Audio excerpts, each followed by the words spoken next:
Hey, I'm Sean Provencher with Front Seat Real Estate, and this is Dylan Provencher from the Path Real Estate team. Hey guys. So we just thought it would be kind of fun to talk about the 80-20 principle and where you should focus as a salesperson. Yeah, the 5 jobs of a realtor. The 5 jobs of a realtor. And this is kind of a really cool thing because sometimes, we talk about these big concepts and there's a bit of ambiguity, and I think it would sometimes it really helps to just be like, no, these are the 5 things. Well, because do you remember what the beginning of our career was like? It was complete, utter disorganization and trying a million things, and me and Dylan are both the entrepreneurial creative types. So when we came into this business, we just spent like 3 years thinking we would find a better way to do what other people had already tried screwing up. Looking for the silver bullet, like forever. It was a mess. Oh yeah. And we barely grew for the first 5 years till we we moved our licenses to KW and started implementing models and started really saying, you know what, we're just going to grow a really great team. Yeah. And then we, built our vision based on the models, and then we experimented. But talk to me about the 80-20 principle, Dylan. What is this? Well, the concept's pretty simple. It's called the Pareto principle, and it applies to tons of stuff in life. But the concept is that 80% of your results are going to come from 20% of your actions. And the thing that happens with salespeople and entrepreneurs in general is that we get so caught up in all this crap, and we don't focus on the stuff that's actually going to give us results. And what winds up happening is that you end up being really busy and working really hard, but not actually getting any of the results that you desire. And the problem is that if you do this for long enough, you flunk out of the business. Yeah, it's basically like shiny object syndrome. Yeah. And the problem is, getting started in this business, there are like 1,000 important things that you should do. Yeah. Like, oh, my website sucks. I need cards. I need a logo. What's my slogan? My brand. What this we and should that. do? Let's skip over this part of it, but we should actually do another video for these guys about urgent. Do you know the 4 graphs? The 4 quadrants. Yeah, we'll do the 4 quadrants for you guys another time. Absolutely. So the 80-20 principle basically, says that if you can remove the 80% and just focus on those 20%, that actually bring you the tangible results that you want in your business, you'll be able to get a lot more done. But the problem is there's so much stuff that gets in your way. And Gary Keller and MAPS Coaching and Diana Kokoska have just boiled this down to the simplest set of activities. And it's 5 things that a real estate agent has to do. And these are really the 5 things that drive your income and will make you successful, period. Okay, so what are they?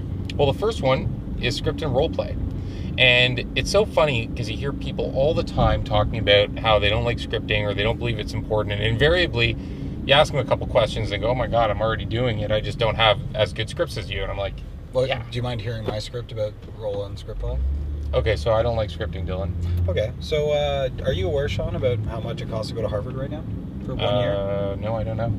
Okay, well, I'm not sure either, but I think it's over $80,000. For a year? Yeah, 80,000. Let's just call it for 80. You know what? Actually, let's bump it up to 100. $100,000. Okay. Sure, well, what's the point? Well, the point is what's the average price point here in Toronto? About 800,000. Let's just say. Perfect. Okay. So let me ask you this: if you were to go on a listing appointment and you didn't get it because you screwed up your scripts and you completely butchered it, the lost income would be on 2.5%. Sounds like about 20 grand, right? Yeah. Cool. Okay. So do you realize that if every 2 months you go on a listing appointment that you screw up and you don't get because your scripts are way off and you're not where you need to be because you haven't practiced them enough, how much does that add up to? The number is 6 times 20,000. Right. So it's 120,000. So do you realize that by not scripting and role playing, you are literally losing, potentially, even if you only screw up 6, so 1 every 2 months, so every 60 days you screw up 1 listing appointment, you are literally paying more than tuition to Harvard. Ouch.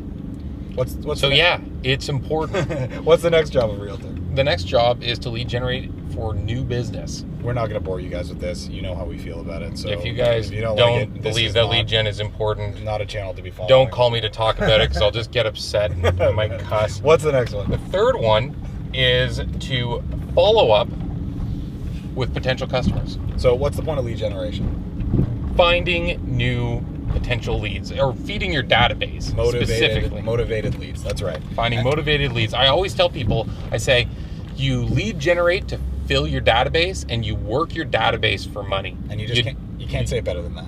Absolutely. And the thing that I love is that it's mirrored so clearly in the fact that they're two separate categories. Yeah.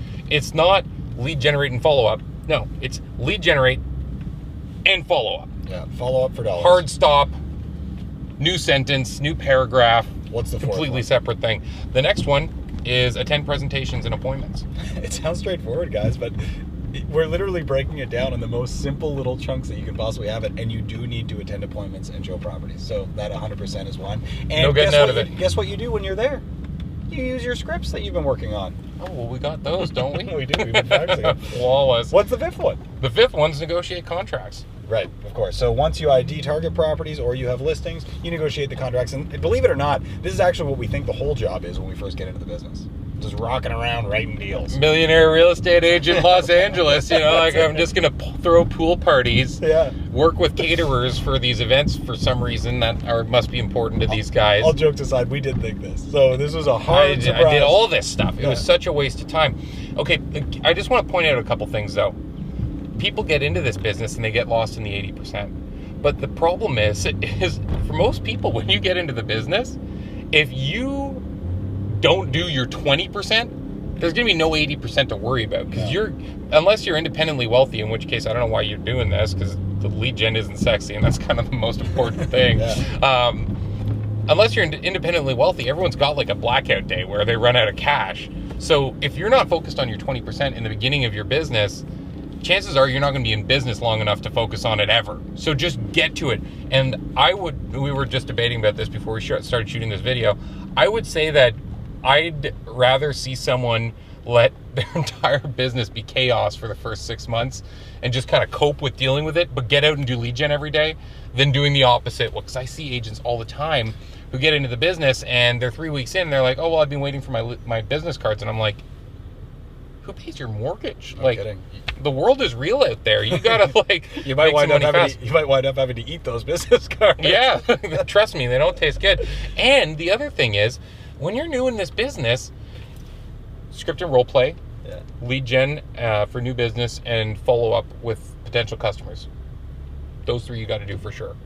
How about appointments and negotiations? Are you doing those when you're Probably brand new? don't have a lot of those. No, you got to get those by doing the first three. So just do the first three and forget everything else. Do you know what's so funny about this too, Sean, is that, I mean, we talk about it on the team all the time, how this is literally all we want our agents doing, just staying inside these 5 things. And that's one of the advantages of joining a team right out the gate. But if you're not planning on joining a team, I would recommend that you kind of let that stuff be chaos anyway, because what's the first hire that you make, according to Millionaire Real Estate It's Agent? going to be your administrator, your Right, systems guy, the and guy who who fixes the chaos. Well, it's not even just fixes the chaos. One of the mistakes that Sean and I made was we didn't follow the model, and we had our nose too far into all the systems for a long time, and we kept our hands in it for too long. And how did it go when we were doing that for the terrible? system And side it of wasn't things? good for them. It wasn't good for our operations guy. It wasn't good for anyone, and it wasn't good for our clients. That's for sure. So the fact is that if you generate enough business, you'll be able to pay the person who's going to figure that stuff out. Because guess what? If you're a good salesperson, there's a really good chance you're not good at that stuff.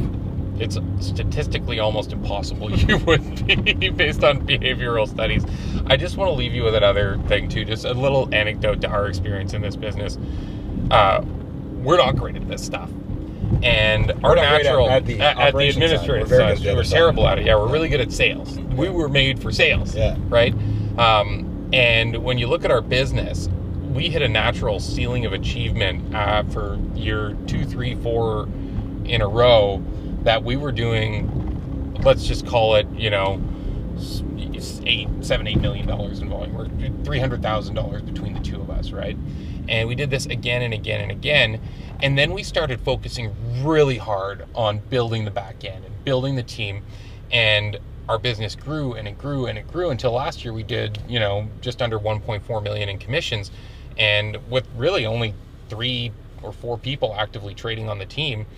And the entire reason we were able to do this is because we went through every single responsibility that wasn't one of those 5 things, and we built a shield around ourselves in a way that this would never be something that would interfere with us being able to do it.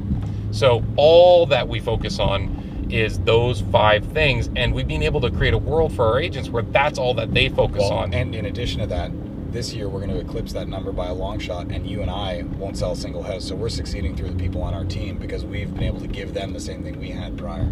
And it's all just about creating a boundary so that you are protected from this stuff, because that's going to be what's going to stop you from having success. So, you know, if you're on your own, figure out a way that you can leverage something to make this happen. If you're on a team, make sure that you're getting the support you need and using the tools that you've been given, because chances are there might be a few things that you could implement that would help you.